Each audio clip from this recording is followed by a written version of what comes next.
शिरसाट यांनी वक्तव्य केलं आहे की एमआयएमला महाराष्ट्रात संभाजीनगरमध्ये दंगली घडवायची आहे आणि आता हिंदुनी पण जागा व्हायला पाहिजे पिक्चरला प्रपोज दिलं काय आहे की संजय शिरसाटांना माहीत पडलेलं आहे की शिवसेनेमध्ये कशी फूट पडलेली आहे आणि त्यांच्या पक्षातलेही काही नेते जे आहे ते त्यांना खाली दाखवण्यासाठी कशा प्रयत्न करत आहेत.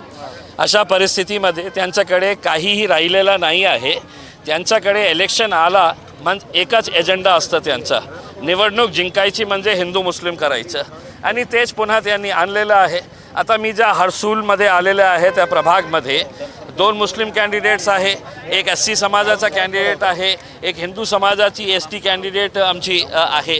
अशा परिस्थितीमध्ये जेव्हा आम्ही सगळ्यांना घेऊन सोबत चालत आहे, या माणसाला कुठून हे स्वप्न पडलेलं आहे की शहरामध्ये दंगल घडवायचं आहे करके. त्यांना माहीत आहे की निवडणूक त्यांना जिंकायची असेल तर जोपर्यंत त्यांनी हिंदू मुस्लिम करणार नाही, लोकांमध्ये अशी भीती निर्माण करणार नाही आहे की दंगल होणार, हे होणार, काय नाही होणार. हे शहर आमचं आहे. तुम्हाला जितके पैसे कमवायचे होते तुम्ही पैसे कमावलेले आहे, आता घरी बसा.